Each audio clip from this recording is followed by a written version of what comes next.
My name is Doris. 3 hours ago, in a stuffy lawyer's office, my mother, Helen, grabbed my wrist with a vice, like grip. Her eyes were cold as she whispered, "If you get a single cent from Grandma's will, I'll make your life miserable." I could tell she meant every word. The lawyer started reading the will. 5 long pages. It seemed like Helen had won it all. The family house in Elmwood, the savings, and the precious jewelry collection all went to her. She sat there, a smug smile on her face, as if victory was already hers. But then, the lawyer cleared his throat. "There's an amendment filed 3 days before your grandmother's passing," he said. In an instant, the color drained from Helen's face. "Let me take you back 6 months. It was a Wednesday evening in October. I was sitting at my kitchen table, grading math papers. I'm a 3rd grade teacher at Pinewood Elementary. My phone rang and it was Grandma Rose. Her voice was weak, a far cry from the warm, strong voice I was used to. "Dear, listen to me. No matter what happens, I've taken care of it," she said. When I asked what she meant, she quickly changed the subject, asking about my students. Grandma Rose was the one who really raised me. While my mother was busy climbing the corporate ladder, Grandma was there to pick me up from school, teach me how to knit, and read me bedtime stories. Whenever my mother made me feel unimportant, Grandma would say, "You're stronger than you think, Doris." The next day, when I called Grandma back, my mother answered, "She's resting." "Don't call again," she said, and hung up. Over the next week, I called 10 times. Sometimes it went to voicemail, and other times, my mother just hung up without a word. On the 8th day, I drove to Grandma's house. The porch light was off, which was strange because Grandma always kept it on until midnight. I knocked, but no one answered. When I knocked harder, my stepfather, Tom, opened the door. He was wearing his work boots inside, something Grandma would never allow. "Your mother said no visitors. Rose needs rest," he said, and closed the door in my face. I then called Mrs. Jenkins, Grandma's neighbor for 25 years. She told me that my mother had said Grandma had moved to a care facility in Hilltop. But I knew that was a lie because when I drove there, I could see the light on in Grandma's bedroom. 3 months passed and I didn't see Grandma once. I wrote her a card every Sunday, telling her about my students and the weather. I had no idea if she ever read them. One Tuesday night in December, I got a text from an unknown number. "Your grandmother is in hospice. She asks about you every day. Don't give up on her," it said. I read that message over and over again. It was like a glimmer of hope in the darkness. I started to think about all the times I had been silent. When I was 20, Grandma gave me her old bicycle and my mother sold it, saying it was taking up space. I said nothing.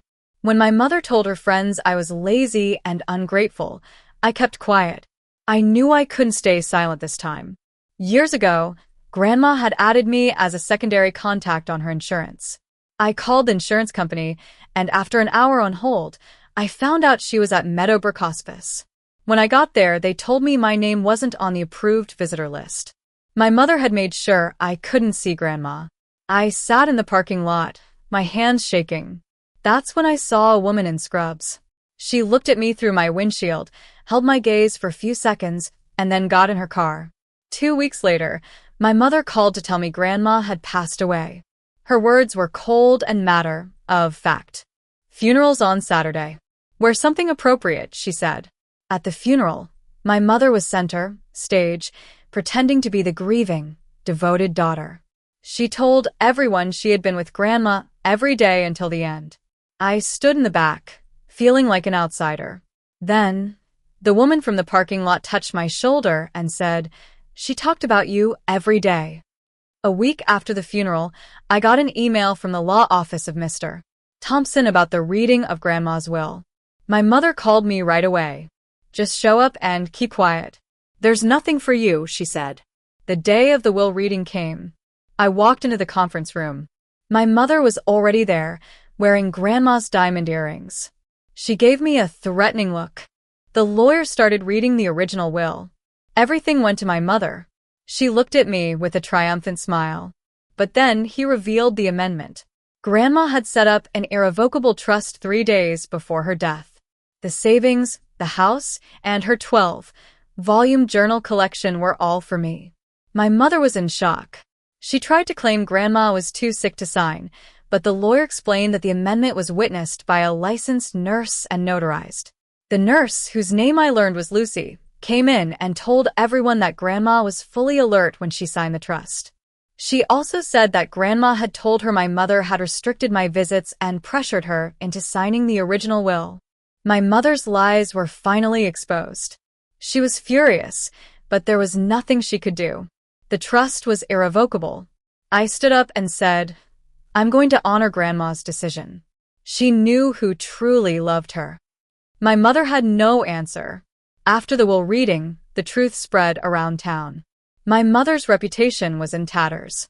She tried to rebuild it at church, but the people who knew the truth wouldn't listen. I moved into Grandma's house in Elmwood.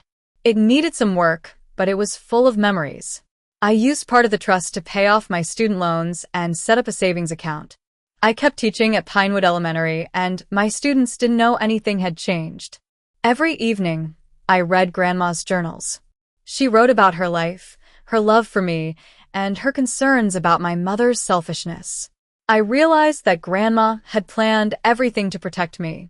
I've learned that standing up for myself and the people I love is worth it. I don't hate my mother, but I won't let her control me anymore.